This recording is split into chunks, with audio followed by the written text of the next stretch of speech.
Good morning class. जैसा कि previous class में हमने पार्ट 1 पढ़ा था। पार्ट 1 में हमने देखा था कि अफर्मेटिव और नेगेटिव के सेंटेंस किस तरह चेंज होते हैं। उसमें हमने डिस्कस किया था सिंपल सेंटेंस को मैंने आपके सामने एग्जांपल के जरिए समझाए थे। आज हम पार्ट 2 पढ़ने जा रहे हैं। पार्ट 2 में हमने बात की थी एज सून एज सेंटेंस की बात की थी। तो मैं एज सून एज सेंटेंस को आपको वापस कुछ किस टाइप के और नए सेंटेंस बनते हैं उस पर हम डिस्कस करते हैं। As soon as he arrives he does himself.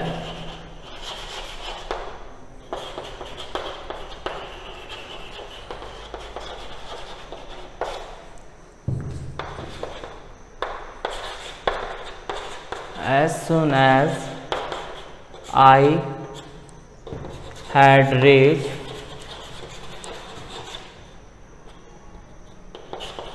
the station, the train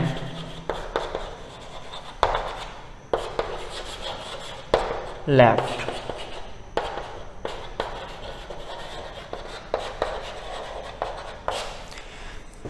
देखिए, जैसा कि हमने प्रीवियस क्लास में पढ़ा था, एज सून एज को हमेशा किस में चेंज करना होता है, नो सूनर दैन में चेंज करना होता है। और प्रीवियस क्लास में हमने एक दो सेंटेंस चेंजेस भी किए थे। मैं आपको रिवाइज कर बताऊँ। इनमें 3 टाइप्स के सेंटेंस आते हैं, प्रेजेंट, परफेक्ट के सेंटेंस आते हैं, सिंपल के सेंटेंस आते हैं। जैसे सिंपल पास्ट का हमने लास्ट टाइम सेंटेंस चेंज किया था। अब इस सेंटेंस में देखिए, जैसा कि मैंने बताया था आपको, नो सूनर की जगह क्या यूज़ करना है, एज सून की जगह यूज़ करना है, नो सूनर वर्ड यूज़ करना है। अभी देखिए सेंटेंस में, ये हमारा सेंटेंस वर्ड में ऐसे इसके चलते सेंटेंस में क्या सेंटेंस किसका सेंटेंस है, ये सिंपल प्रेजेंट का सेंटेंस है। तो सिंपल प्रेजेंट की वर्ब होती है, हेल्पिंग वर्ब होती है डू डज। अब हमें पता है सेंटेंस सिंगुलर है तो यहाँ पे क्या वर्ड होगा, डज होगा। डज के तुरंत बाद सब्जेक्ट लेना है और इसकी फर्स्ट फॉर्म, फिर कॉमा की जगह में क्या वर्ड यूज करना है, देन वर्ड यूज करना है और आगे का सेंटेंस एज इट इज आपको लिखना है। देखिए सेंटेंस कैसे बनेगा, no sooner does he arrive than he does himself. Understood. Now next sentence देखिए आप, एज सून एज की जगह हमें नो सूनर वर्ड यूज करना है।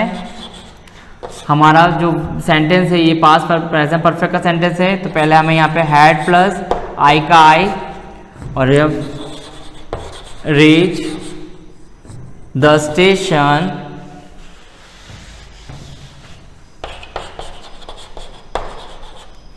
फिर देन वर्ड यूज करना है और लास्ट में जो सेंटेंस है उसे एज इट इज लिखना है। देखिए सेंटेंस चेंज होगा, no sooner had I reach the station than the train left. तो ये सेंटेंसेस थे हमारे एज सून एज को हमें नो सूनर में चेंज करना है। अंडरस्टूड। नाउ एग्जाम में कुछ और अलग टाइप के सेंटेंसेस आते हैं, उसे हम डिस्कस करते हैं। देखिए आप,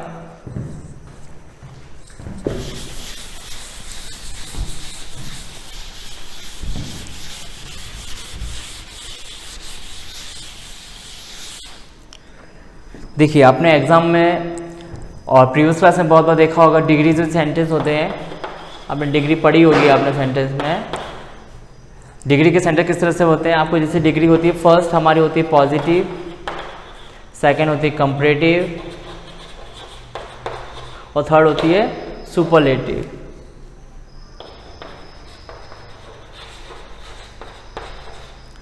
तो आपके एग्जाम में पॉजिटिव के जो सेंटेंसेस आते हैं उसको कंपैरेटिव में चेंज करने होते हैं। तो हम बात करते हैं पॉजिटिव सेंटेंस की। पॉजिटिव वाले जो सेंटेंसेस होते हैं उसे जब हम नेगेटिव में चेंज करते हैं तो कंपैरेटिव में चेंज होते हैं सेंटेंसेस। फॉर एग्जांपल देखिए आप,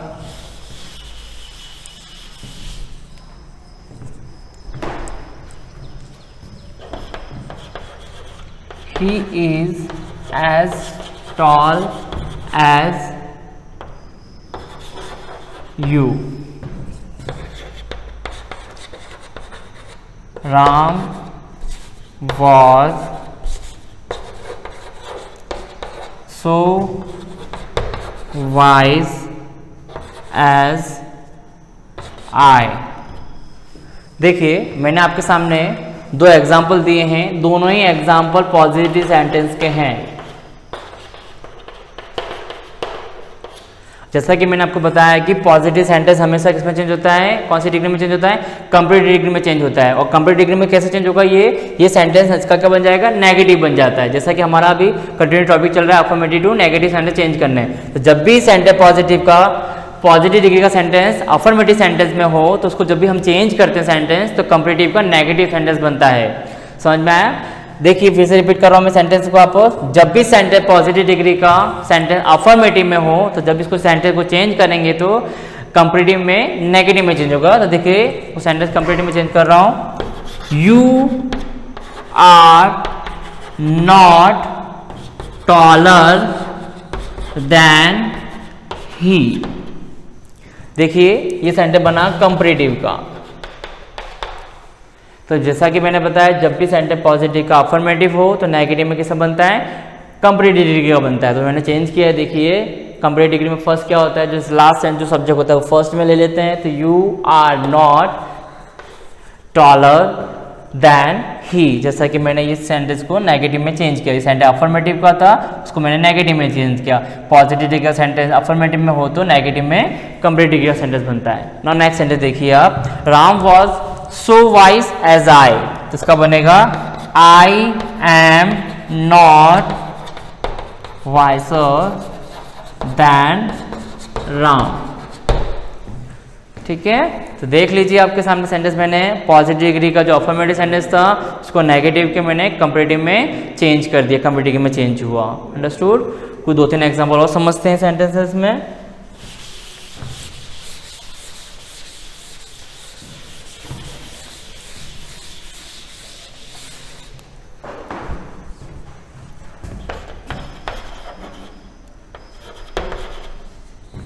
He as good as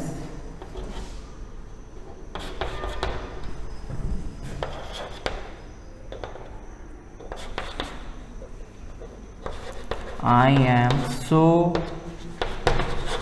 intelligent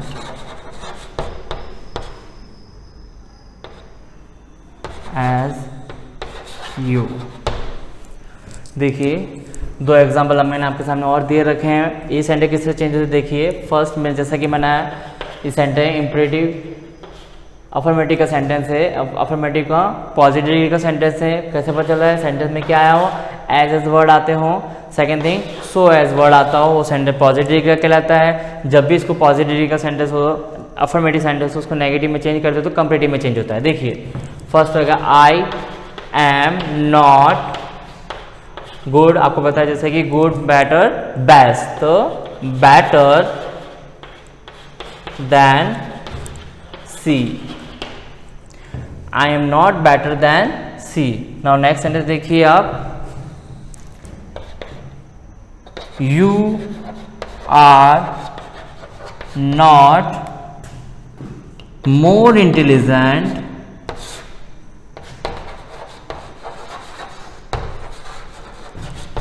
then I. ठीक है, देखिए आपके सामने। ठीक है, जैसा कि मैंने सेंटेंसेस चेंज किए हैं अफर्मेटिव टू नेगेटिव सेंटेंसेस हमने चेंज किए हैं। तो लास्ट सेंटेंस मैंने चेंज किया था I am not so intelligent as you. इस सेंटेंस किससे चेंज होगा, you are not more intelligent than I. Understood? समझ में आया आपको? तो अफर्मेटिव से नेगेटिव सेंटेंस चेंज करना है तो हमने फर्स्ट का टॉपिक पढ़ा था। हमने जाना कि सेंटेंस अफर्मेटिव का सेंटेंस हो तो अफर्मेटिव सेंटेंस को नेगेटिव किससे चेंज करते हैं। फिर मैं डिग्री के जरिए समझा। डिग्री में जब भी सेंटेंस पॉजिटिव का अफर्मेटिव सेंटेंस हो तो जब उसको चेंज करते हैं नेगेटिव में तो कंपेरेटिव सेंटेंस बनता है। जैसा कि मैंने आपके सामने कुछ एग्जाम्पल के जरिए समझाया और आपको समझ में भी आया होगा। Understood? Okay.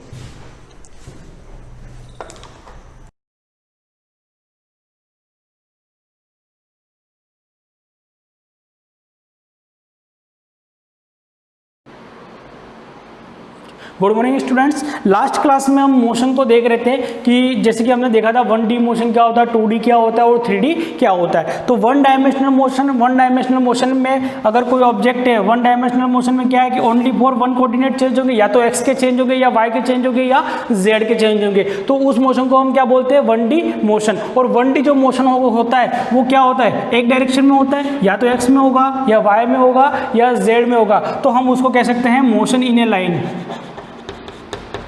Motion in A line.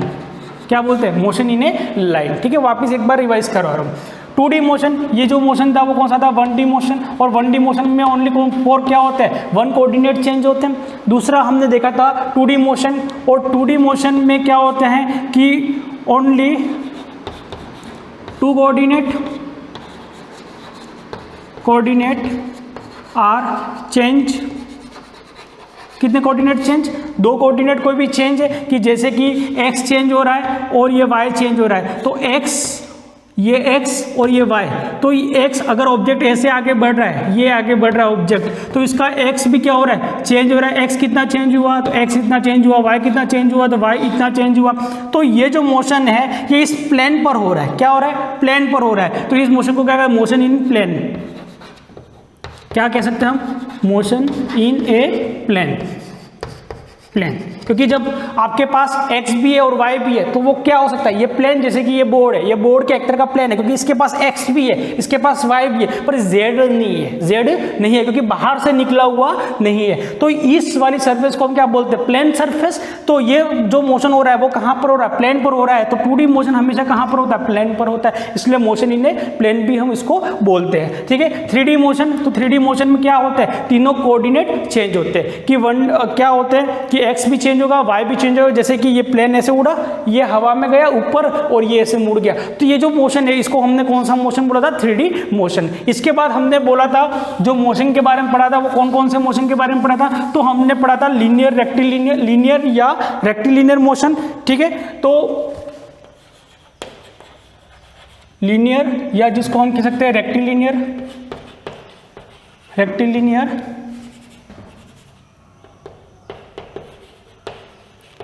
Rectilinear, या और दूसरा कौन सा, ट्रांसलेटरी मोशन, ट्रांसलेटरी। ठीक है, ट्रांसलेटरी मोशन। अब ये क्या होता है, लीनियर मोशन। अगर कोई पॉइंट ऑब्जेक्ट लीनियर यानी स्ट्रेट लाइन में मोशन कर रहा है तो उसको हम क्या बोलेंगे, लीनियर या रेक्टिलिनियर मोशन। अगर कोई बॉडी या लार्ज ऑब्जेक्ट, बड़ा ऑब्जेक्ट अगर स्ट्रेट लाइन में मोशन कर रहा है तो उसको हम क्या बोलेंगे, ट्रांसलेटरी मोशन। तो सिंपल सा, अगर पॉइंट ऑब्जेक्ट स्ट्रेट लाइन में मोशन कर रहा है तो उसको हम लीनियर या रेक्टिलिनियर मोशन कहेंगे। और अगर कोई बड़ा ऑब्जेक्ट अगर स्ट्रेट लाइन में मोशन कर रहा है तो उसको हम बोलेंगे ट्रांसलेटरी मोशन। दूसरा हमने देखा था कि जो मोशन था हमारा, ये पहला हो गया, और दूसरा था सर्कुलर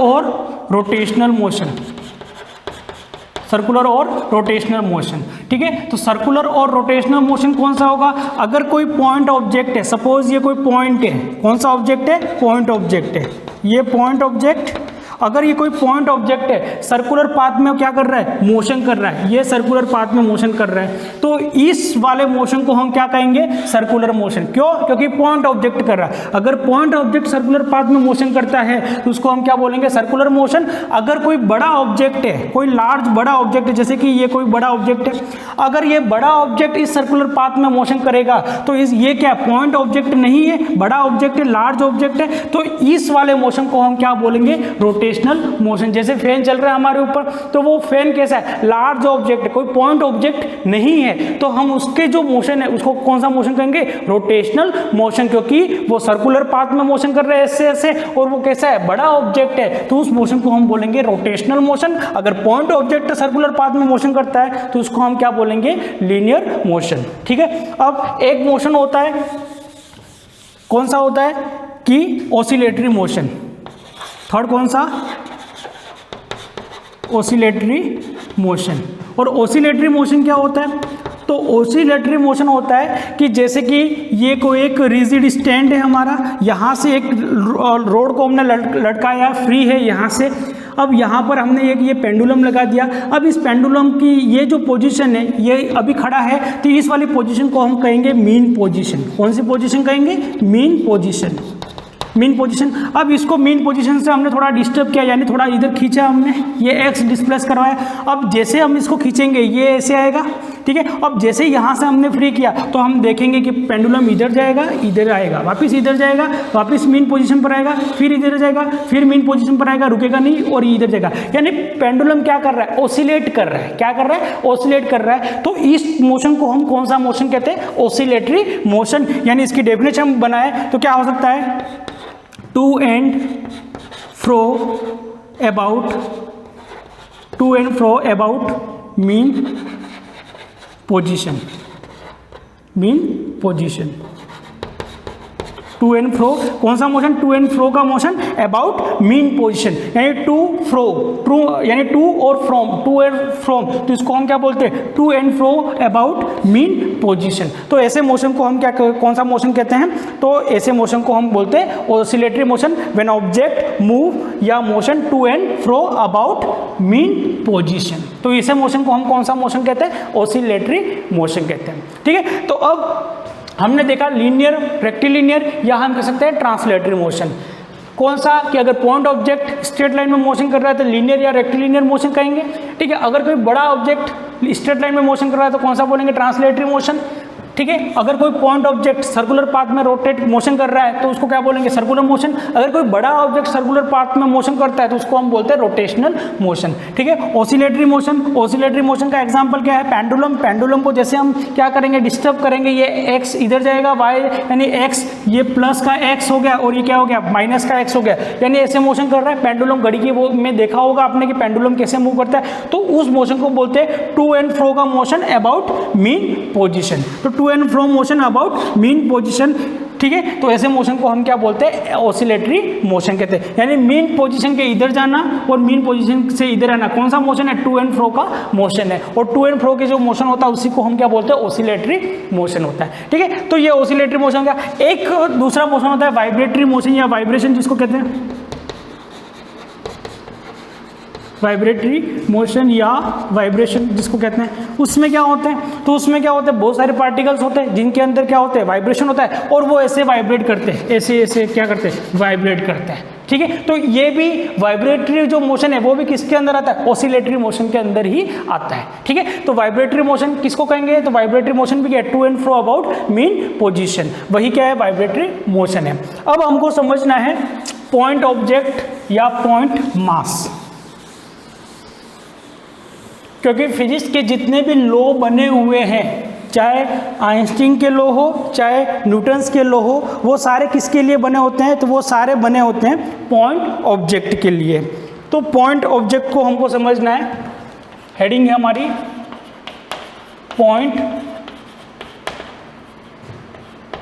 पॉइंट ऑब्जेक्ट, या हम कह सकते हैं पॉइंट मास।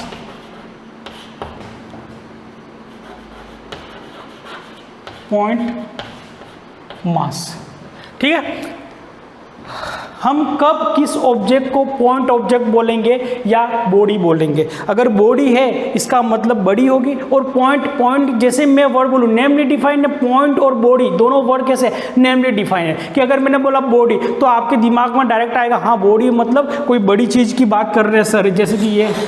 अगर पॉइंट के बारे में बात कर रहा हूँ तो पॉइंट का मतलब क्या हो गया ये, ठीक है। तो हम किस ऑब्जेक्ट को फिजिक्स में पॉइंट बोलेंगे और किस ऑब्जेक्ट को हम फिजिक्स में क्या बोलेंगे, बॉडी बोलेंगे, या बड़ा ऑब्जेक्ट बोलेंगे, लार्ज ऑब्जेक्ट बोलेंगे, ठीक है। तो उसको हमको समझना है कैसे। तो जैसे अगर मैं आपसे बोलूं कि राई का दाना है, जो राई और सरसों के जो दाने होते हैं वो कैसे होते हैं, तो बहुत छोटे होते हैं, तो उसको हम क्या बोलते हैं, एक तरह का पॉइंट ऑब्जेक्ट बोल सकते हैं कि वो कैसा ऑब्जेक्ट है, पॉइंट ऑब्जेक्ट है। अगर मैंने आपको बोला कि एक राई का दाना दे दिया, मैंने आपको राई का दाना दिया आपको, ठीक है, और एक मैंने बोला कि ये सुई की नोक, इन दोनों में बताओ कौन पॉइंट ऑब्जेक्ट है, तो आप बोलोगे कि सर सुई की नोक कैसी है, और ज़्यादा फाइन क्या है, छोटी है, यानी बहुत छोटी है नोक से, यानी अगर हम देखें कि 10 राई की जो सुई की नोक है उनके बराबर एक राई का दाना है, ठीक है। तो 10 सुई की नोक के बराबर 1 राई का दाना है। तो जब हमने इन दोनों चीजों को कंपेयर किया तो हमने किसको पॉइंट ऑब्जेक्ट बोला, तो सुई की नोक को हमने क्या बोला, पॉइंट बोला, और जो राई का दाना है उसको हमने क्या बोला कि वो कैसा है, बड़ा ऑब्जेक्ट है।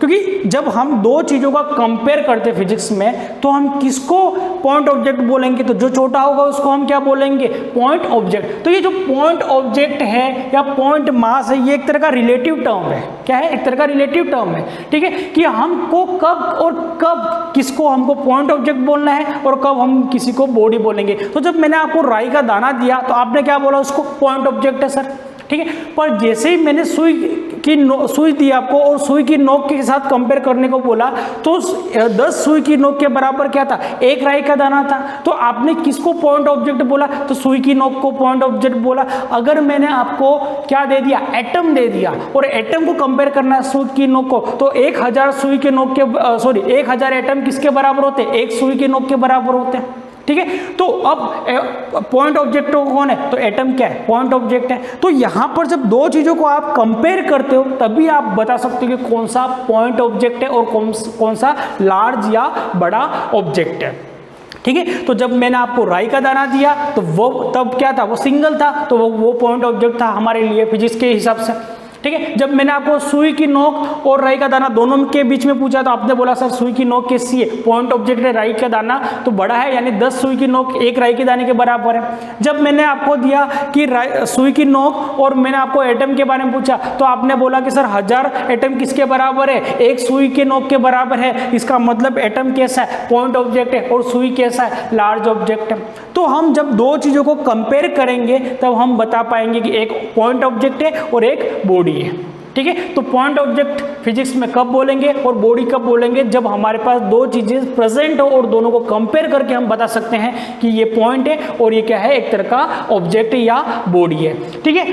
अब हम किसको पॉइंट ऑब्जेक्ट बोलेंगे, अगर एक ट्रेन है, अगर हमारे पास एक ट्रेन है कितने डिब्बों की, कि 5 कंपार्टमेंट है, उसके अंदर कितने 5 कंपार्टमेंट है, या हम कह सकते हैं कितने डिब्बे हैं, 5 डिब्बे हैं, ठीक है। 5 डिब्बों की एक ट्रेन है हमारे पास। अगर वो ट्रेन यहाँ से, ये कोई ए पोजीशन यानी हमारी लोकेशन है ये, अब इस ए लोकेशन से वो ट्रेन जाती है बॉम्बे, कहाँ जाती है, बॉम्बे जाती है, ठीक है। अब इस ए लोकेशन, ये ए लोकेशन हमारी है और ये क्या है, B location, B for Bombay, ठीक है। और ये ए लोकेशन यानी हमारी लोकेशन से जो बॉम्बे है उसका जो डिस्टेंस है वो है 2000 किलोमीटर। कितना किलोमीटर है, 2000 किलोमीटर। अब इस लोकेशन से कोई 5 डब्बे की ट्रेन है, कितने कंपार्टमेंट की ट्रेन है, 5 कंपार्टमेंट की ट्रेन है। अगर वो 100 किलोमीटर पर आवर की स्पीड से जाती है, 100 किलोमीटर पर आवर की स्पीड से अगर जाती है अगर ट्रेन यहाँ से ए लोकेशन से, तो वो जो बॉम्बे पहुँचेगी तब कितना टाइम लगेगा, तो हम जानते हैं न्यूटन्स लॉ के हिसाब से स्पीड क्या होती है, डिस्टेंस अपॉन टाइम, और टाइम निकालना है तो क्या हो जाएगा, डिस्टेंस अपॉन स्पीड, ठीक है। तो हमने डिस्टेंस कितना है, तो ए लोकेशन से, हमारी लोकेशन से बॉम्बे का जो डिस्टेंस है वो डिस्टेंस कितना है, 2000 किलोमीटर, और जो स्पीड है वो कितनी है, 100 किलोमीटर है, 100 किलोमीटर। तो जो टाइम होगा वो कितना हो जाएगा, तो टाइम हो जाएगा 20 आवर, यानी 20 घंटे में ट्रेन ए लोकेशन से बी लोकेशन यानी बॉम्बे पहुंच जाएगी, ठीक है। तो अब ये ट्रेन कितने कंपार्टमेंट है, इसके अंदर आपको ध्यान में क्या रखना है, कंपार्टमेंट कितने, डिब्बे, यानी डिब्बे कितने, तो 5 डिब्बों की या 5 कंपार्टमेंट की ये ट्रेन थी हमारे पास।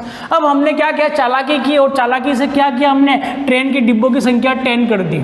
कितने की, कि ट्रेन के डिब्बों की संख्या कितनी कर दी, 10 कर दी, 10 कर दी। अब ये जो 10, ये कितने कंपार्टमेंट थे, 5, और यहाँ पर कितने हैं, 10 है। अब ये 10 कंपार्टमेंट वाली जो ट्रेन है उसको भी हमने कितनी स्पीड दी, तो उसको भी हमने दे दी 100 किलोमीटर पर आवर की स्पीड दी। अब 100 किलोमीटर पर आवर की स्पीड से अगर ये ट्रेन जा रही है तो ये जो डिस्टेंस है वो कितना है, अभी भी इसको कहाँ जाना, बॉम्बे ही जाना है, डिस्टेंस कितना 2000 किलोमीटर है, तो इसको बॉम्बे पहुँचने में टाइम कितना लगेगा, तो अगर 5 कंपार्टमेंट वाली ट्रेन है तो उसको कितने लगे थे, 20 घंटे लगे थे। तो 10 कंपार्टमेंट होने से टाइम पे कोई फर्क पड़ेगा क्या, नहीं पड़ेगा, क्योंकि स्पीड तो अभी भी उसकी कितनी है, 100 किलोमीटर पर आवर है। तो ये चला गया, यहाँ पर कितने घंटे लगे, इसको 20 घंटे लगे, तो इसको भी 20 घंटे लगे, इसको भी 20 घंटे लगे। यानी इसकी जो साइज है ट्रेन की, ये जो 5 कंपार्टमेंट वाली ट्रेन है इसकी साइज कैसी, स्मॉल है, और ये जो 10 कंपार्टमेंट वाली साइज है इसकी साइज, जो 10 कंपार्टमेंट वाली जो ट्रेन है इसकी साइज कैसी है, लार्ज है। तो क्या इन दोनों की साइज के कारण यहां पर टाइम में कोई चेंजेस आया क्या,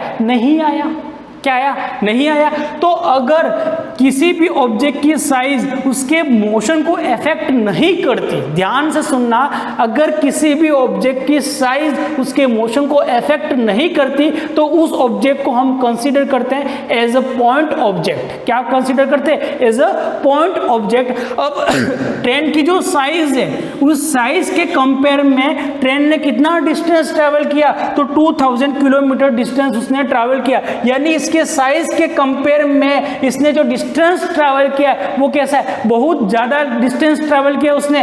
तो इस ट्रेन को हम करेंगे consider as a point object. क्या कहेंगे, पॉइंट ऑब्जेक्ट। अब ट्रेन तो सर इतनी बड़ी है और आपने पॉइंट ऑब्जेक्ट क्यों बोला, तो हमने पॉइंट ऑब्जेक्ट ट्रेन को इसलिए बोला क्योंकि ट्रेन की जो साइज है उस साइज के कंपेयर में उसने जो डिस्टेंस ट्रैवल किया है वो कैसा है, ज्यादा है, वो कैसा है, लार्ज है, और उसकी साइज के कारण इसके मोशन में किसी भी तरह का इफेक्ट नहीं आ रहा है। इसीलिए हमने किसको, ट्रेन को क्या कंसीडर किया, as the point object consider किया।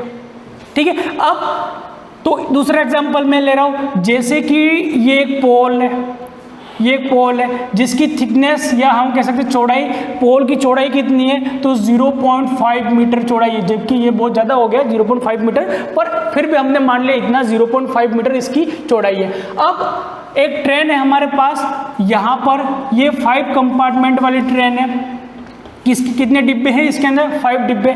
इस पोल को पार करने में सपोज इसको कितना लगा, यहाँ से जैसे ये क्रॉस करने का मतलब क्या होगा कि यहाँ से ट्रेन स्टार्ट हुई और जब ये ट्रेन कहाँ पर आ जाएगी, यहाँ पर आ जाएगी, ये 5 कंपार्टमेंट की ट्रेन, तो हम कहेंगे कि ये ट्रेन है इसने इस पोल को क्रॉस कर लिया। तो ये जो 5 डिब्बों वाली या 5 कंपार्टमेंट वाली जो ट्रेन है इसको इस पोल को क्रॉस करने में 1 सेकेंड लगा, या सॉरी 5 सेकेंड लगे। कितने सेकेंड लगे, 5 सेकेंड लगे। अब हमने क्या किया, चालाकी वही की जो यहाँ पर की कि ट्रेन में के अंदर कंपार्टमेंट को इंक्रीज कर दिया, यानी डिब्बे को इंक्रीज कर दिया। अब कितने डिब्बे वाली ट्रेन है हमारे पास, तो हमारे पास 10 डिब्बे वाली, ये कितने थी, 5 डिब्बे वाली ट्रेन थी, और ये कितनी है, 10 डिब्बे वाली ट्रेन है। दोनों की स्पीड सेम है, 100 किलोमीटर से जा रही है, ये भी 100 किलोमीटर से जा रही है। पर ये जो पोल है इसको क्रॉस करने में इस ट्रेन को कितना टाइम लगा, 5 सेकेंड का लगा। तो अब इस ट्रेन की जो साइज है वो इसके कंपेयर में कैसी है, जस्ट डबल है। तो इसको क्रॉस करने में जब ये ट्रेन यहाँ पर आ जाएगी, यानी पूरा क्रॉस कर लिया, तो क्रॉस करने में जो टाइम लगेगा वो कितना लगेगा, अगर 5 कंपार्टमेंट वाली ट्रेन है तो इसको 5 सेकेंड लगा। तो सेम स्पीड से अगर ये ट्रेन जा रही है और इसके अंदर कंपार्टमेंट कितने, 10 कंपार्टमेंट है, तो इसको जो टाइम लगेगा वो कितना लगा, 10 सेकेंड।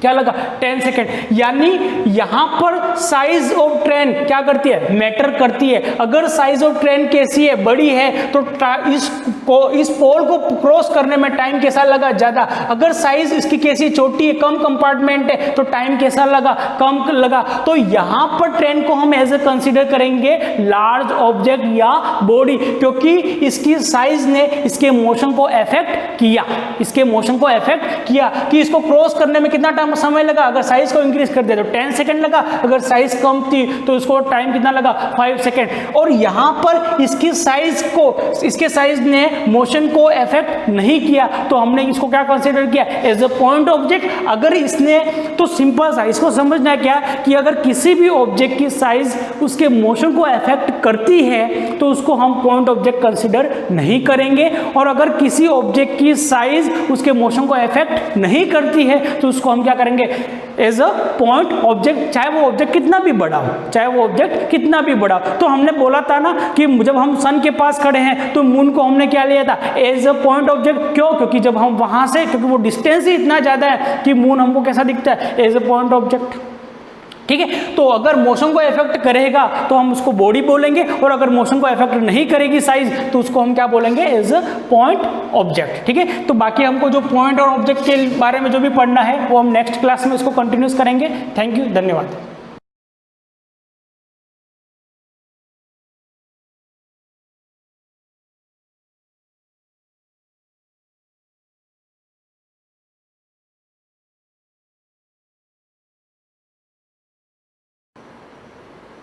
Good morning everyone.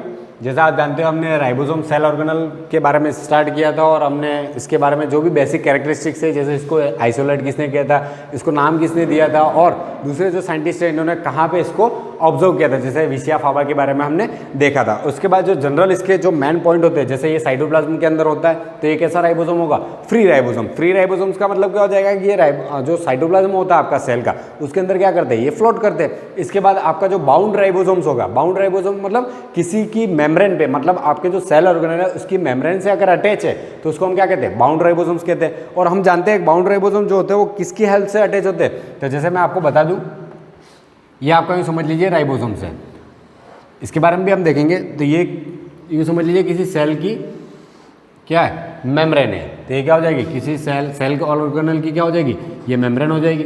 और इससे आपका ये राइबोसोम्स क्या हो रहा है, अटैच हो रहा है। स्ट्रक्चर की बाद में बात करेंगे हम, यहाँ पे जो जनरल स्ट्रक्चर बनाया है ऐसा ही बनाया जाता है उसमें। और यहाँ पे बीच में क्या होगा, एक प्रोटीन होगा जो क्या करता है, इन दोनों के बीच में अटैचमेंट साइट प्रोवाइड करता है, मतलब इस राइबोसोम्स को क्या करेगा, इस मेम्ब्रेन से अटैच करने का काम करेगा। और उस प्रोटीन को हम क्या कहते हैं, तो उस प्रोटीन को कहते हैं हम राइबोफोरिन।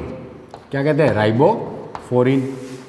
इसके बारे में आप जानते भी हो राइबोफोरिन, क्योंकि एंडोप्लाज्मिक रेटिकुलम के अंदर हमने बात की थी, क्योंकि जो आपका रफ एंडोप्लाज्मिक रेटिकुलम होता है उसकी सरफेस के ऊपर क्या होता है, राइबोसोम्स अटैच होते हैं। तो वहाँ पे कौन सा प्रोटीन हेल्प करता है, तो राइबोफोरिन करता है। आपको यहाँ पे ये क्लियर हो जाना चाहिए। इसके बाद अगर हम आगे बात करें तो हमने माइटोकॉन्ड्रिया और प्लास्टिड की भी बात की थी, जिन ऐसे सेल ऑर्गेनल जिनके अंदर राइबोसोम्स पाए जाते हैं। तो आपको ध्यान रखना है, जो माइटोकॉन्ड्रिया होता है उसके अंदर जो राइबोसोम्स पाए जाते हैं उसको हम क्या कहते हैं, माइटोराइबोसोम्स कहते हैं। और प्लास्टिड के अंदर जो पाया जाता है उसको हम क्या कहते हैं, प्लास्टिडो राइबोसोम्स कहते हैं। इसके बाद किसके अंदर नहीं पाया जाता, मच्योर स्पर्म और आपका मच्योर ममेलियन आरबीसी, क्योंकि ये prokaryotic as well as eukaryotic cells दोनों के अंदर क्या होता है, राइबोसोम्स पाया जाता है। इसके बाद अगर अपन नेक्स्ट बात करें तो जो आपका राइबोसोम्स होता है वो दो सब यूनिट से मिलके बना हुआ रहता है। किससे मिलके बना होता है, दो सब यूनिट से। तो आज का टॉपिक वही होगा आपका कि राइबोसोम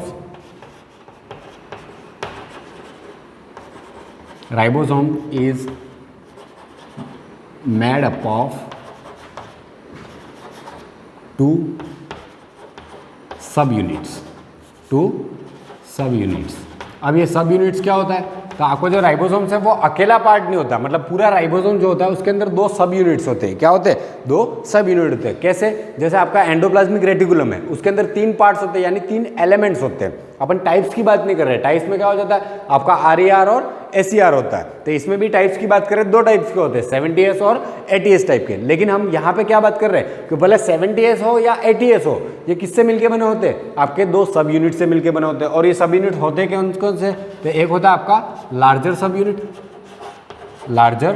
सब यूनिट, मतलब एक यूनिट जो होगा वो क्या होगा, लार्जर होगा देन कंपैरिजन टू अदर। तो ये हो जाएगा आपका लार्जर सब यूनिट, और दूसरा हो जाएगा आपका स्मॉलर सब यूनिट। तो इसके कितने पार्ट होते हैं, 2 होते हैं। इसके बाद लार्जर सब यूनिट है, उसमें आपको ध्यान रखना है ये क्या होता है, अटैच टू द मेम्ब्रेन, मतलब एंडोप्लाज्मिक रेटिकुलम के अंदर जो आपका आपका जो RER होता है, यानी रफ एंडोप्लाज्मिक रेटिकुलम जो होता है उसकी सरफेस के ऊपर जो राइबोसोम अटैच है, आपको पूछा जाए ये लार्जर है या स्मॉलर है, तो आपको ध्यान रखना है कि मेम्ब्रेन से अटैच है, इसका मतलब वो क्या होगा, लार्जर सब यूनिट ही होगा। तो आपको ध्यान रखना है अटैच टू दी मेम्ब्रेन, हमेशा क्या होगा, ये मेम्ब्रेन से अटैच होगा। तो इसको हम क्या कहेंगे, लार्जर सब यूनिट। और आपका जो स्मॉलर सब यूनिट होता है वो क्या होता है, रिमेन्स फ्री, मतलब किसी से अटैच होता नहीं है, रिमेन्स फ्री। अब ये जो दोनों सब यूनिट होते हैं आपस में जुड़ते हैं, इसके बाद ही ये दो राइबोसोम्स बनाते हैं, दो टाइप के, कौन कौन से, तो 70S और 80S, मतलब ये दोनों मिला के ही एक राइबोसोम यूनिट होगा, जिसको हम एक 70S भी कह सकते हैं, 80S भी कह सकते हैं, वो डिपेंड करेगा कैसे, वो हम बाद में बात करेंगे। तो ये हो गया रिमेन्स फ्री, और ये क्या होता है आपका लार्जर सब यूनिट है, वो क्या होता है अटैच टू द मेम्ब्रेन। तो हमेशा ध्यान रखना किसी मेम्ब्रेन से कोई राइबोसोम्स अटैच है तो उसका कौन सा पार्ट अटैच होगा, तो उसका लार्जर सब यूनिट अटैच होगा, उससे हमको क्लियरली आइडिया मिल जाएगा कि ये लार्जर सब यूनिट होगा। इसके बाद आ जाता है ये अटैच कैसे होता है, वहां पे राइबोफ्लोरिन की बात की थी, वैसा वैसा यहीं पे लिखना है, तो attach to the membrane with the help of protein. अब आपको ध्यान रखना है यहाँ पे कोई एंजाइम नहीं है, यहाँ पे क्या है प्रोटीन है, और उस प्रोटीन का नाम क्या है, तो attach to the membrane with the help of a protein called ribophorin. उसको हम क्या कहते हैं, राइबोफ्लोरिन। फिर से क्यों लिखा, क्योंकि मोस्ट इंपॉर्टेंट है इसलिए, राइबोफ्लोरिन हमेशा पूछा जाता है ये आपके, इसलिए आपको ध्यान रखना है। राइबोफ्लोरिन करके एक प्रोटीन होता है जिसकी वजह से ये किसी राइबोसोम जो होता है वो किसी की मेम्ब्रेन से अटैच होता है, और यहाँ पे मैंने डायग्रामेटिकली आपको शो भी किया, ये यूँ समझ लीजिए एंडोप्लाज्मिक रेटिकुलम की ही मेम्ब्रेन है, यानी आपका रफ हो जिसके ऊपर ये क्या लगे होते हैं, राइबोसोम्स लगे होते हैं, और जो आपका राइबोसोम्स है ऊपर, और ये जो प्रोटीन पार्ट है जो क्या कर रहा है, इन दोनों को अटैच रख रहा है। ऐसा तो है नहीं कोई भी चीज़ किसी के कॉन्टेक्ट में आती है चिपक जाती है, चिपकने के लिए ग्लू चाहिए या फिर ऐसा कोई कंपोनेंट चाहिए जो उनको आपस में क्या करे, होल्ड करके रख सके। तो ये जो आपका प्रोटीन होता है वो क्या करता है, इसको यहाँ पे होल्ड करता है या स्टक रखता है ताकि वो वहाँ पे चिपके रहे। तो राइबोफ्लोरिन प्रोटीन जो होता है उसको क्या करेगा, अटैचमेंट साइट प्रोवाइड करता है। तो आपको ध्यान रखना है कि जो राइबोसोम्स होता है वो किससे मिलके बना होता है, तो दो सब यूनिट से मिलके बना होता है, एक होता है लार्जर सब यूनिट, दूसरा होता है आपका स्मॉलर सब यूनिट। यहाँ पे आपको ये क्लियर हो जाना चाहिए। और ये अटैच टू द मेम्ब्रेन, और ये रिमेन्स क्या होते हैं, फ्री रहते तो मतलब ही नहीं है राइबोफ्लोरिन का यहाँ पे कोई रोल हो। इसके बाद आ जाते हैं हम टाइप्स ऑफ राइबोसोम्स में। तो आपको ये ध्यान रखना है दो सब यूनिट मिलके वही टाइप्स बना रहे, तो यहाँ पे कंफ्यूज नहीं हो जाओ कि ये दोनों टाइप्स थे क्या थे, ये एक राइबोसोम्स ही है जिसके अंदर दो पार्ट होते हैं, एक स्मॉलर यूनिट होता है, दूसरा लार्जर सब यूनिट होता है। तो इसके बाद आ जाएगा आपका टाइप्स ऑफ राइबोसोम्स। कितने टाइप्स के होते हैं, तो मेनली आपने सुने होंगे, ऐसे तो बहुत सारे टाइप्स है, लेकिन जो मेनली टाइप्स हम सुनते हैं वो है आपका 70S और 80S राइबोसोम्स। अब ये होता क्या है, तो टाइप्स ऑफ राइबोसोम्स नेक्स्ट है आपका टाइप्स ऑफ राइबोसोम्स। तो टाइप्स की बात करें तो जो राइबोसोम्स होते हैं वो कितने टाइप्स के होते हैं, 2 टाइप्स के। तो यहाँ पे हम जो टाइप्स पढ़ने वाले वो कितने, 2 टाइप्स की बात कर रहे हैं। यहाँ पे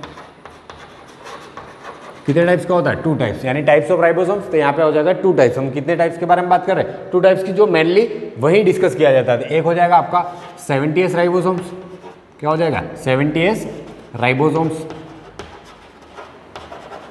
और दूसरा होता है आपका 80S राइबोसोम्स, दूसरा हो जाएगा आपका 80S राइबोसोम्स। अब ये होते क्या है वो मोस्ट इंपॉर्टेंट है। तो ये हो जाएगा आपका 80S राइबोसोम। इसको 70S क्यों कहते हैं, उसको 80S क्यों कहते हैं, और ये कैसे, मतलब नाम क्यों दिए गए ऐसे, उसके बारे में भी देखेंगे। सबसे पहले देख लेते हैं ये पाए कहाँ पे जाते हैं, मतलब फाउंड इन, कहाँ पे मिलते हैं अपन को। 70S किसके अंदर पाया जाता है और 80S किसके अंदर पाया जाता है। तो ये जो आपका 70S होता है वो कहाँ पे मिलता है, फाउंड इन प्रोकैरियोटिक सेल्स। मतलब आपकी जो प्रोकैरियोटिक सेल्स होगी उसके अंदर आपको पूछे कि इसके अंदर राइबोसोम प्रेजेंट होता है, वो तो आप जानते हो, आप कहोगे यस। लेकिन आपको पूछे कि इसके अंदर कौन से टाइप का राइबोसोम प्रेजेंट होता है, आपको ध्यान रखना है इसके अंदर 70S टाइप का राइबोसोम प्रेजेंट होता है। किसके अंदर, प्रोकैरियोटिक सेल्स के अंदर। तो found in prokaryotic cells, prokaryotic cells and in some organelles, मतलब कुछ ऐसे सेल ऑर्गेनल्स भी होते हैं जिनके अंदर भी ये पाया जाता है। और आप जानते हो सेल ऑर्गेनल्स किसके अंदर पाए जाते हैं, यूकैरियोटिक सेल्स के अंदर पाए जाते हैं। पर हम ऐसा नहीं कह सकते 70S यूकैरियोटिक सेल्स के अंदर पाया जाता है। कुछ सेल ऑर्गेनल होते हैं जिनके अंदर राइबोसोम जो होता है वो कैसा होता है, 70S होता है। आपको ये ध्यान रखना है, found in prokaryotic cells and in some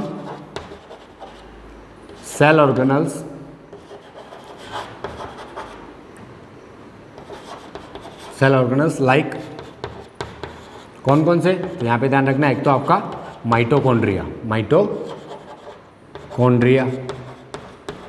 and एक तो माइटोकॉन्ड्रिया होगा और दूसरा हो जाएगा आपका प्लास्टिड।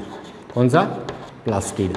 तो इन दोनों के अंदर जो राइबोसोम्स होता है, हम जानते हैं माइटोकॉन्ड्रिया और प्लास्टिड के बारे में हमने पढ़ा था, तो माइटोकॉन्ड्रिया के अंदर जो राइबोसोम होता है उसको हम क्या कहते हैं, माइटोराइबोसोम्स, और जो आपके प्लास्टिड के अंदर राइबोसोम होता है उसको हम क्या कहते हैं, प्लास्टिडोराइबोसोम्स। और हमने यहाँ पे डिस्कस की थी, तो आपको ध्यान रखना है कि जो प्लास्टिडोराइबोसोम्स है या आपका जो माइटोराइबोसोम्स है वो किस टाइप का होता है, तो आपको यहाँ पे क्लियर हो जाना चाहिए, वो 70S राइबोसोम्स होता है। इसके बाद हम बात करते हैं ATS की, ये कहाँ पे पाया जाता है, तो ये हमेशा यूकैरियोटिक सेल्स के अंदर ही पाया जाता है, फाउंड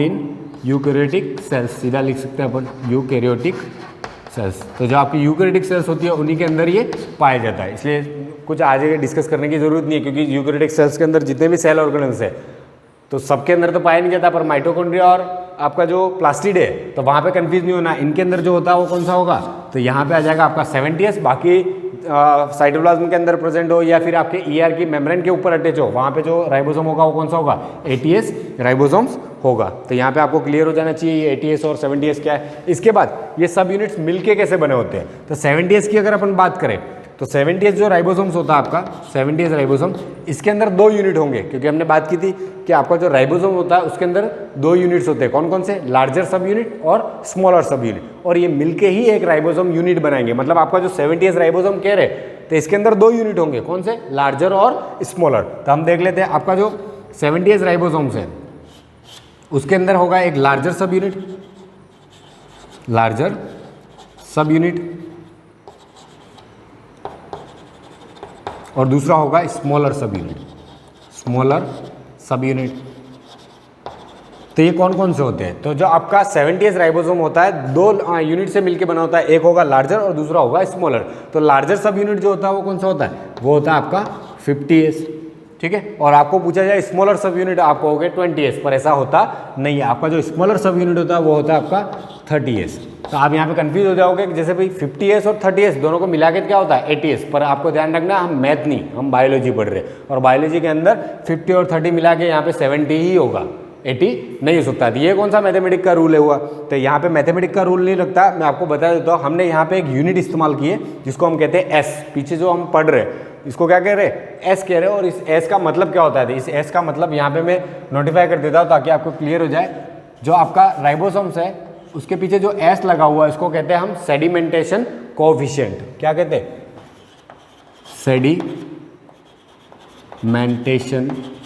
सेडिमेंटेशन कोएफिशिएंट। तो ये क्या हो जाएगा, सेडिमेंटेशन कोएफिशिएंट, या फिर इसको क्या कह सकते हैं, जिस साइंटिस्ट ने इस यूनिट को दिया है इसको कहते हैं हम स्वेडबर्ग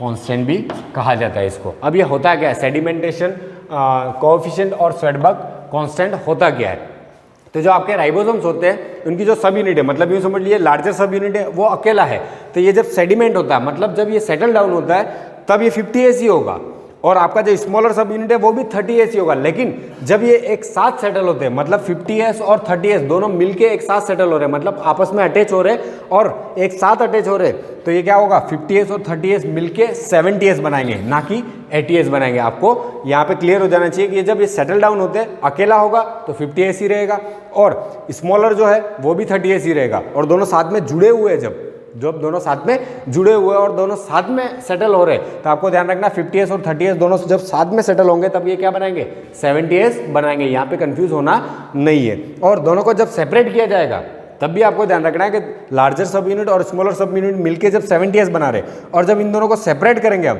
तो वापस जो लार्जर मिलेगा वो 50S ही मिलेगा और स्मॉलर मिलेगा वो 30S ही मिलेगा। ऐसा नहीं हो जाएगा कि यहाँ पे कम हो जाएंगे, यहाँ पे वापस हमको लार्जर 50S ही मिलेगा और स्मॉलर 30S ही मिलने वाला है। यहाँ पे क्लियर हो जाना चाहिए आपका, इसको कहते हैं सेडिमेंटेशन कोएफिशिएंट S को, और स्वेडबर्ग कांस्टेंट भी कहते हैं इसको। और इसके अंदर 2 सब यूनिट होते हैं, लार्जर और स्मॉलर। तो लार्जर जो होगा वो 50S होगा और स्मॉलर जो होगा वो क्या होगा आपका 30S होगा। अब 80S की बात करते हैं, तो 80S भी लार्जर और स्मॉलर सब यूनिट से ही मिलकर बना होगा। तो 80S सब यूनिट की अगर अपन बात करें तो इसके अंदर भी 2 सब यूनिट होते हैं, एक होगा आपका लार्जर सब यूनिट, तो एक हो जाएगा लार्जर सब यूनिट, और दूसरा हो जाएगा स्मॉलर सब यूनिट। तो दूसरा कौन सा हो जाएगा, स्मॉलर सब यूनिट। अब ये लार्जर सब यूनिट और स्मॉलर सब यूनिट 80S के अंदर कौन कौन से होते हैं, तो आपको ध्यान रखना है यहाँ पे 50 और 30 था, तो यहाँ पे जो लार्जर सब यूनिट होता है वो क्या होता है 60S होता है, और स्मॉलर सब यूनिट क्या होता है 40s होता है। ऐसा नहीं हो जाए कि 60 और 40 मिला के 100 कर दे, अब 100 नहीं होता, यहाँ पे 80 ही होगा। और 80 क्यों होता है, तो हमने बात कर ली थी, जब ये साथ में एक साथ क्या होंगे, सेटल डाउन होते हैं, साथ में एक साथ जुड़ के जब ये स्ट्रक्चर बनाएंगे, यानी 60s लार्जर सब यूनिट और 40s लार्जर सब यूनिट जब आपस में जुड़ेंगे तब ये कौन सा बनाएंगे, 80s राइबोसोम बनाएंगे। और आपका 50s और 30s जब साथ में जुड़ते हैं तब ये कौन सा बनाते हैं, तो ये बनाएंगे आपका 70s राइबोसोम्स। इसके बाद जो बचता है आपका मोस्ट इंपॉर्टेंट पार्ट, इसी के अंदर डिस्कस कर रहे हैं हम, तो मैं इसको यहाँ पे क्लियर कर देता हूँ और फिर हम बात करते हैं।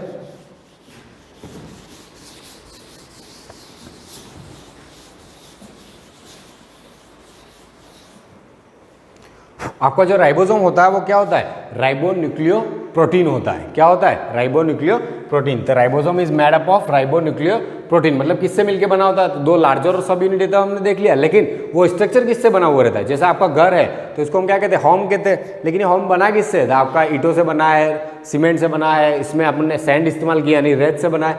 तो वैसे वैसे जो राइबोसोम्स होता है वो किस टाइप का केमिकल कंपोनेंट होगा या बायोमोलिक्यूल होगा, तो जो राइबोसोम्स जो होता है वो क्या होता है आपका, राइबोसोम्स जो किससे मिलके बना होता है, तो राइबो न्यूक्लियो प्रोटीन से मिलके बना होता है। किससे बना होता है, राइबो न्यूक्लियो प्रोटीन से मिलके बना होता है। अब ये क्या होता है, तो आप जानते हो राइबो न्यूक्लियो प्रोटीन जो कह रहे हैं अपन, तो यहाँ पे राइबो न्यूक्लियो जो है या प्रोटीन पार्टिकल भी कह सकते हैं यहाँ पे, ताकि आपको क्लियर हो जाए ये है क्या, हम बता देते हो आपको। तो ये हो जाएगा आपका राइबो न्यूक्लियो प्रोटीन पार्टिकल। तो यहाँ पे राइबो न्यूक्लियो का मतलब तो होता है आपका RRNA। क्या हो जाएगा, राइबो न्यूक्लियो प्रोटीन का मतलब हो जाएगा, मतलब राइबो न्यूक्लियो का मतलब हो जाएगा RRNA प्लस प्रोटीन, कोई प्रोटीन इससे जुड़ा हुआ रहेगा, तो वो क्या कहलाएगा आपका राइबोसोम्स कहलाता है। तो राइबोसोम जो होता है वो RRNA और प्रोटीन से मिलके बना होता है, तो राइबो न्यूक्लियो प्रोटीन भी अपन इसको कह सकते हैं। तो अब जो 70s और 80s होता है उसके अंदर इसका रेशियो कैसे रहता है उसके बारे में देखेंगे। तो आपका ये जो 70s राइबोसोम्स होता है और एक हो जाएगा आपका 80s राइबोसोम। तो 70s जो राइबोसोम्स होता है उसके अंदर अगर अपन बात करें तो 60 to 65% आपका क्या होगा, RRNA होगा। तो आपका जो 80s राइबोसोम्स होता है उसके अंदर 45% क्या होता है, RRNA यानी राइबोन्यूक्लियो पार्ट होगा। राइबोन्यूक्लियो पार्ट आपके 80s के अंदर कितना होता है 45%, जबकि 70s के अंदर कितना होता है ये 60 to 65%। आपको यहाँ पे ये क्लियर हो जाना चाहिए। इसके बाद ये जो RRNA वो अकेला नहीं मिलके बना होता है, इसके अंदर भी सब यूनिट्स होंगे।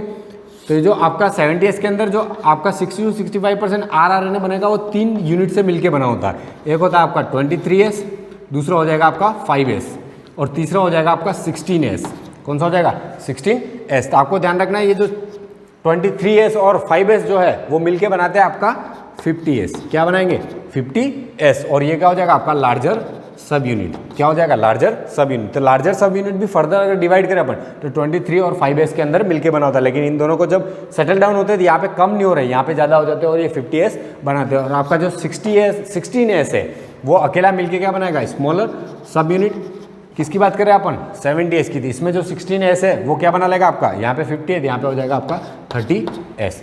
इसके बाद अगर अपन प्रोटीन की बात करें तो प्रोटीन जो होता है वो कितना पार्ट होता है इसका, तो 35 to 40% क्या होगा इसके अंदर, प्रोटीन का पार्ट होगा इस राइबोसोम्स के अंदर। और आपका जो यहाँ पे हम देख रहे हैं 45% RRNA है, तो इसमें 4 सब यूनिट होते हैं। क्या होते हैं, 4 सब यूनिट होते हैं और वो 4 सब यूनिट मिलके क्या करते हैं आपके 80S राइबोसोम्स बनाते हैं। वो कौन कौन से होते हैं, तो इसके अंदर हो जाएगा एक तो 28S, एक हो जाएगा आपका 5S, एक हो जाता है 5.8S। कितना, 5.8S। एक हो जाएगा आपका 18S। आपको ध्यान रखना है यहाँ पे एक हो जाएगा आपका 18S। तो आपको यहाँ पे ये ध्यान रखना है कि जो 3 यूनिट्स है ये मिलके क्या करते हैं आपके लार्जर सब यूनिट बनाते हैं। किसको बनाएंगे, लार्जर सब यूनिट को। और लार्जर सब यूनिट हमारा कितना था, 60S।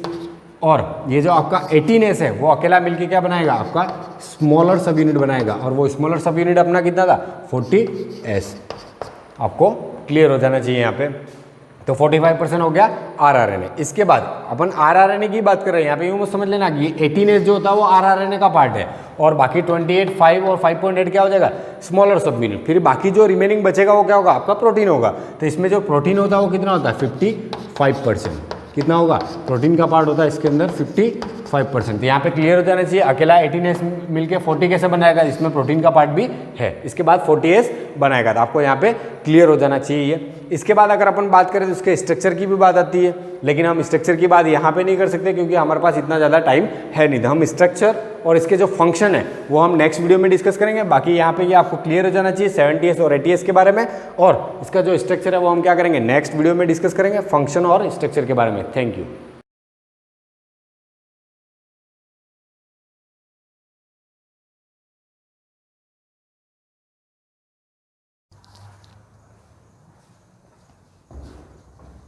Good morning students, welcome to the class. अभी तक एग्जाम्पल्स हमारे चल रहे हैं। जनरल सॉल्यूशन फाइंड करना सीख लिया था किसी भी ट्रिग्नोमेट्रिक इक्वेशन के लिए। नाउ जैसे आपका बुक का ही एग्जाम्पल नंबर 19 है, tan 2x is equal to minus cot x plus pi by 3। इसका व्यापक हल आपको ज्ञात करना है, that means find the general solution of the above equation. इसका आपको जनरल सॉल्यूशन निकालना है। General solution in the sense आपको n की फॉर्म में x का वैल्यू लेकर के आना है। तो हम स्टार्ट करते हैं। अब इस इक्वेशन को जब ऑब्जर्व करते हैं तो देखते हैं इस तरफ tan है और इस तरफ cot है। तो हम क्या करेंगे कि हमने जितनी भी इक्वेशंस पढ़ी है उसके अंदर क्या है, या तो साइन थीटा इक्वल टू 0 या फिर sine theta is equal to sine alpha. या तो इक्वल टू में 0 होता है या फिर इधर जो ट्रिग्नोमेट्रिक फंक्शन है इक्वल टू के बाद भी वही ट्रिग्नोमेट्रिक फंक्शन अगर हमको मिल जाता है तो उसके लिए हमारे पास फॉर्मूला है कि ऐसे सिचुएशन में थीटा इज इक्वल टू क्या होना चाहिए। तो अब यहाँ पर क्या आ रहा है, एक तरफ तो tan आ रहा है, दूसरी तरफ आ रहा है माइनस का cot x plus pi by 3। तो जस्ट मेक श्योर कि इस तरफ अगर tan आ रहा है तो इस तरफ भी tan ही आए। तो क्या इस cot को हम tan की फॉर्म में लिख सकते हैं? एक चीज़ हमने पढ़ी थी कि जब भी 90s की बात की जाती है, परपेंडिकुलर्स की बात की जाती है, जब एंगल्स को 90 या फिर 270 की फॉर्म में लिखा जाता है तो उस कंडीशन में ये जो ट्रिग्नोमेट्रिक फंक्शंस होते हैं आपस में इंटरचेंज हो जाते हैं। साइन का कॉस, कॉस का साइन, tan का कॉट, कॉट का tan। तो इस कॉट को भी tan में लिखा जा सकता है, बस क्या लिखना रहेगा, कॉट। ये जो फर्स्ट क्वाड्रेंट होता है वो आपका 90 माइनस थीटा का होता है। तो आप चाहो तो इसको 90 माइनस थीटा लिख सकते हैं। बाहर की तरफ है माइनस, कोई इशू नहीं है, इसको लिखते हैं tan 90 माइनस थीटा यानी कि pi by 2 minus theta. As we all know that since cot 90 minus theta is equal to tan theta. तो यहाँ पर क्या करा, इस cot थीटा को, सॉरी रिवर्स लिखना चाहिए था मुझे, tan 90 माइनस थीटा जो होता है वो होता है आपका cot थीटा। ठीक है, ये दोनों ही चीज़ें पॉसिबल रहती है। तो इस cot थीटा, अगर इस पूरे को हम पढ़े cot थीटा तो इस cot थीटा को क्या लिख सकते हैं, tan 90 माइनस थीटा। तो इसको लिखा tan 90 माइनस थीटा। अब 90 की जगह पाई बाय 2 लिखा है, 90 माइनस थीटा की जगह पर कौन है, x plus pi by 3। That's it. Now solve करते हैं इसको। tan 2x is equal to tan 2x equals to minus tan, इसको सॉल्व करो। जैसे ब्रैकेट ओपन करेंगे pi by 2 minus x minus pi by 3, सारे साइन बदल जाएंगे। बाहर की तरफ माइनस है तो ये प्लस का x माइनस का x, ये प्लस का पाई बाय 3 माइनस पाई बाय 3 के ना पाई बाय 2 माइनस पाई बाय 3। तो इसका सॉल्यूशन क्या बनना चाहिए, यहाँ पे रफली आपको बता रही हूँ। पाई बाय 2 माइनस पाई बाय 3 क्या होगा, एलसीएम आएगा 6। तो यहाँ पर जगह 2 3 6, 3 पाई माइनस ये क्या हो जाएगा, 3 2 6, तो यहाँ पे आ जाएगा 2 pi. 3 pi minus 2 pi is pi by 6। तो क्या आया, पाई बाय 6।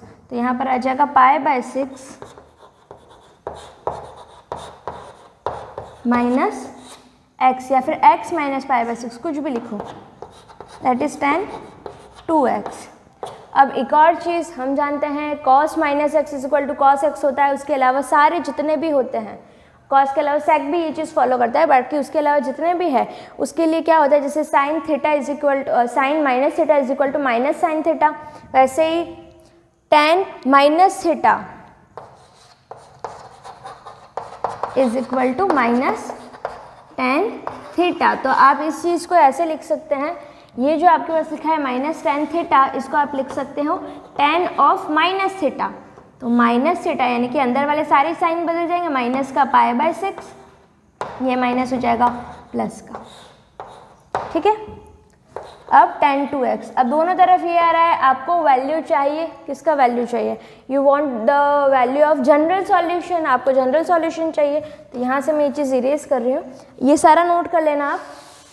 अब इसका जो जनरल सॉल्यूशन बनेगा वो क्या होना चाहिए, as you know that 4 since 4 tan x is equal to tan alpha लिखा है, then x is equal to n pi plus alpha. तो x की जगह पर कौन है, यहाँ देखो tan x equal to tan alpha, x की जगह पर कौन है 2x, तो हमने लिख लिया x की जगह पर 2x, ना n पाई की जगह पर n पाई रहेगा, प्लस की जगह प्लस देन अल्फ़ा, तो अल्फ़ा के प्लेस पर कौन है -π/6 प्लस x, तो यहाँ लिखेंगे माइनस, या फिर लिख लेते हैं -π/6 प्लस x। सॉल्व करते हैं इसको, ये जो प्लस का x है इधर जाएगा तो 2x माइनस x, यहाँ पर बन जाएगा n पाई माइनस π/6, तो ये हो गया x is equal to n pi minus π/6 is your general solution of the given equation. May be possible कि आपके पास एक अलग फॉर्म भी है, बट ये जो सॉल्यूशन आया हमारे पास ये कुछ इस तरीके से होगा। इसके प्लेस पर एक और चीज़ भी ली जा सकती थी यहाँ पर, जो मैंने नहीं ली, इट कुड बी इस -π/6 की जगह ये जो अल्फ़ा वाला वैल्यू है वो चेंज हो सकता है। क्यों? क्योंकि अल्फ़ा कुड बी एनीथिंग, जैसे अलग अलग क्वेश्चन में, जैसे इससे पहले जो क्वेश्चंस बताए थे मैंने, अलग अलग अल्फ़ा के लिए ये वैल्यूज़ चेंज होती जा रही थी, n पाई माइनस जो भी अल्फ़ा का वैल्यू बन रहा है वो। जैसे अगर हम बात करते हैं, क्वेश्चन था हमारा cos theta is equal to 0, ये था, ठीक है। यहाँ से हम बोलते theta is equal to my π/2 and the other one is हम कहते हैं 3π/2। थीटा के प्लेस पर जब π/2 होगा तब भी 0 मिलेगा, 3π/2 होगा तब भी 0 मिलेगा, और ये दोनों ही वैल्यू हमारी पर्टिकुलर रेंज 0 से 2π के बीच में ही कंसीडर करें। इसका मतलब ये दोनों ही प्रिंसिपल वैल्यू हो सकती है और है भी सही।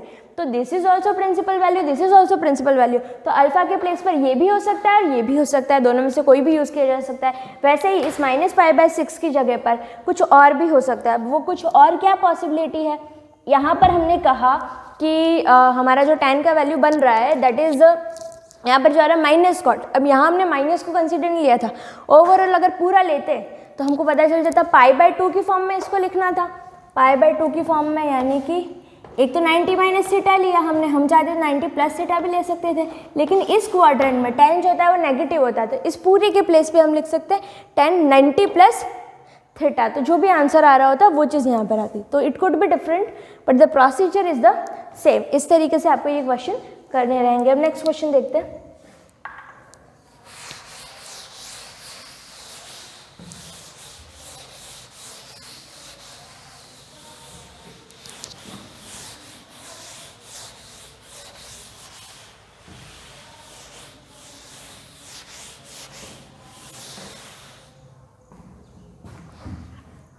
ओके, तो अनदर क्वेश्चन, एग्जाम्पल 19 हमने देख लिया। Example number 20, find the general solution of the given equation. एक इक्वेशन आपको गिवन है,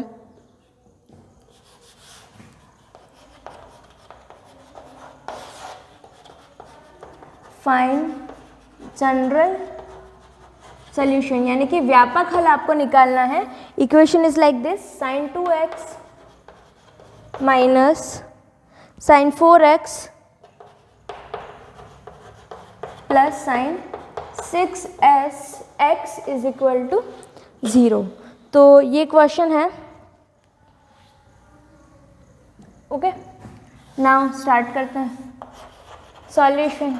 इसको तब तक करते जाना है जब तक कि एक फॉर्म नहीं आ जाती। अब यहाँ पे तीन चीज़ें, ओनली एक ही होता तो हम इसको हटा देते, एक को उधर भेज देते, तो sin x equal to alpha का केस बन जाता, लेकिन ऐसा नहीं है। क्वेश्चन 3 है तो आपको इसको 2 में कन्वर्ट करना पड़ेगा। तो अब जब इसको ऑब्जर्व करते तो सबसे पहला काम रहेगा इसको सिंप्लीफाई करना, ताकि हम किस फॉर्म में लिख सके, जो हमारा पर्टिकुलर स्टैंडर्ड फार्मूला है sin x is equal to sin alpha या फिर sin theta is equal to 0। दोनों में से जिसमें भी हम चेंज कर पाए उतना ज़्यादा अच्छा रहेगा।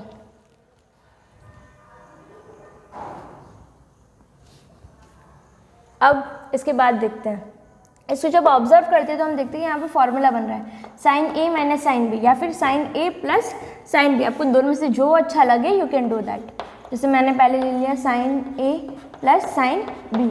कोई भी लो आंसर तो सेम ही आना है, साइन 4x इक्वल टू 0। तो इसको मैं पहले सॉल्व करें, since we know that sine A plus sine B equal to 2 sine A plus B by 2 into cos A minus B by 2।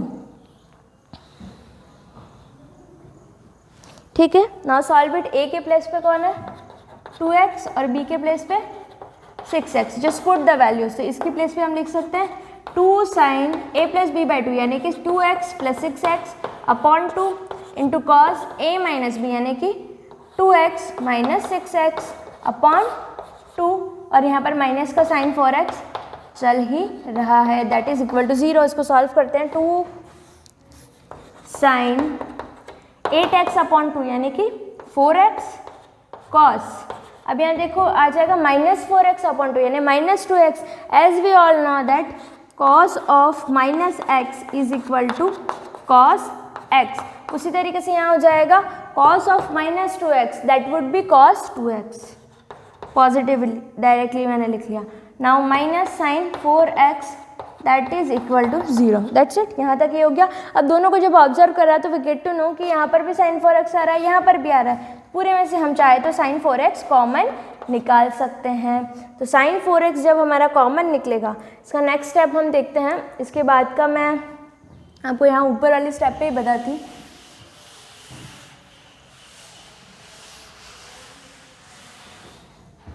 Let's see. अब इस स्टेप को जब ऑब्जर्व करा हमने तो वी गेट टू नो कि sign 4x तो common आ रहा है इसमें, तो साइन 4x कॉमन निकला तो अंदर क्या बचा 2 cos 2x, 2 cos 2x। Now minus की जगह पर माइनस, साइन 4x बाहर निकल चुका है तो इसके प्लेस पे क्या जाएगा 1, that is equal to 0। Now solve it. तो जब भी ऐसा पॉसिबिलिटी आता है sine 4x into 2 cos 2x minus 1 equal to 0, तो जब हम कहते हैं सम टाइम कि a into B is equal to 0, कोई भी दो नंबर है दैट इज इक्वल टू 0, तो वो 0 कब पॉसिबल है? कोई भी दो नंबर्स का मल्टीप्लिकेशन 0 कब आ सकता है? वो तब हो सकता है जब दोनों नंबर में से कोई ना कोई 0 हो। तो इसका मतलब है if a into B is equal to 0, इसका मतलब या तो a इक्वल टू 0 होगा या फिर b इक्वल टू 0 होगा। दोनों में से कोई ना कोई नंबर तो 0 होगा ही, तब ये पॉसिबल है। तो यहाँ पर भी सेम सिचुएशन बन रही है। तो यहाँ से हम कह सकते हैं कि अगर इन दोनों का मल्टीप्लिकेशन इक्वल टू 0 आ रहा है, दैट मीन्स या तो साइन 4x इक्वल टू 0 होना चाहिए या फिर 2 cos 2x minus 1 equal to 0 होना चाहिए।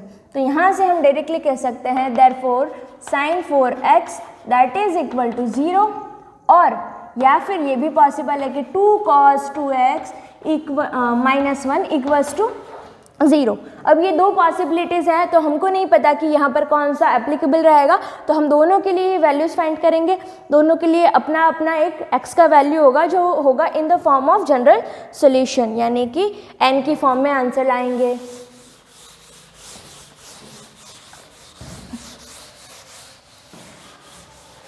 अब देखते हैं if sine 4x is equal to 0, तो ये चीज़ हम पहले भी देख चुके हैं। As we all know that कि जब यहाँ पर ऐसा लिखा होता है that means sine 4x is equal to 0, ये तभी पॉसिबल है जब 0 के प्लेस पर या तो साइन 0 हो, साइन पाई हो, sine 2 pi, 3 pi, 4 pi, 5 pi, any pi could be there. अगर ऐसा होगा तो उसका वैल्यू क्या होगा 0 होगा। तो हम डायरेक्टली यहाँ पर कह सकते हैं since for sine theta is equal to 0 के लिए theta is equal to n pi होता है, where for every n belong कर रहा है i से या फिर z से, जो कि आपका इंटीजर होता है। तो इसीलिए फ्रॉम द क्वेश्चन क्या हो जाएगा 4x इज इक्वल टू, ये तो फॉर्मूला है, इसको आप ब्रैकेट में लिखोगे या फिर ब्लैक पेन से मेंशन करोगे, फिर डायरेक्टली लिखोगे कि your theta should be equal to n pi, यानी कि 4x is equal to n pi, तो x इज इक्वल टू बन जाएगा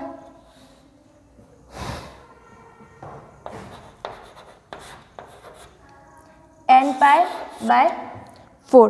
तो this is the value for the first condition. Second condition is this, यहाँ से भी अपना एक x का एक जनरल वैल्यू आएगा। तो वो क्या बनेगा देखो 2 cos 2x, -1 को उधर ट्रांसफर किया तो प्लस का 1 cos 2x that is equal to 1।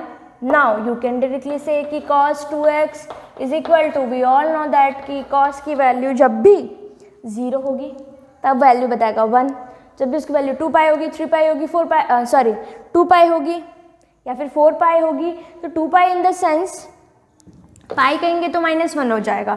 तो 1 1 कब मिल रहा है, वहाँ पर अल्टरनेट रहता है। हमने ये तो तय कर लिया कि cos 0 का वैल्यू 1 होता है, cos पाई का वैल्यू -1 होता है, cos 2 पाई का वैल्यू 1 होता है, देन अनदर cos 3 पाई का वैल्यू -1 होता है।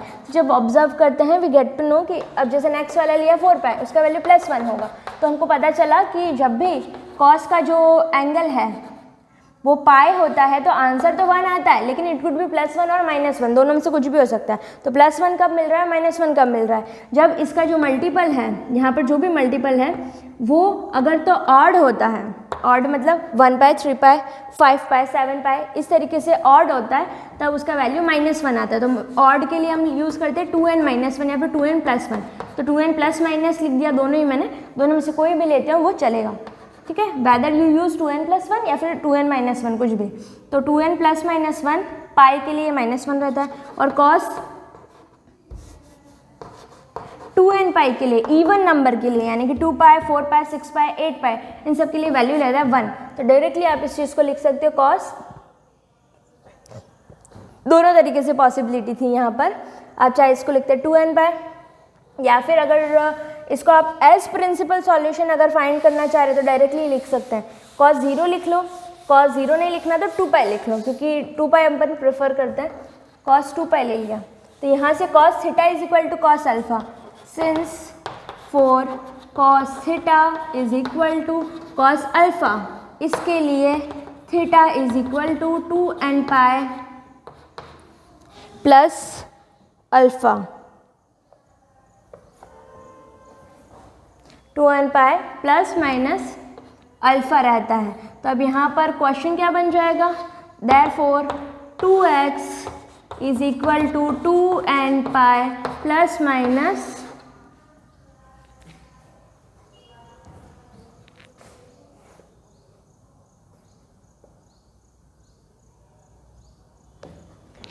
one minute, I made a mistake here, 2 cos 2x is equal to 1, clear, ये 2 गया तो कहाँ गया, यहाँ से भी गायब, वहाँ से भी गायब, तो इट शुड बी 1/2, तो angle should be different hair.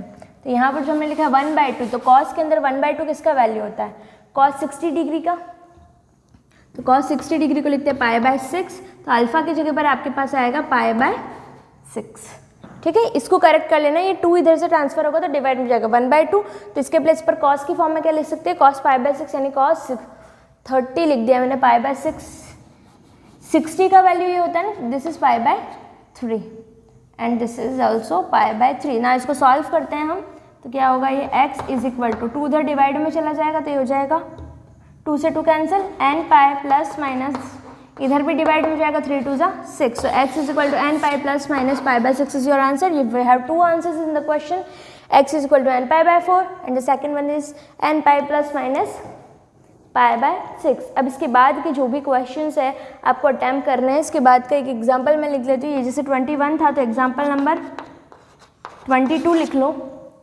ये आपको सॉल्व करना है 2 cos square x plus 3 sin x,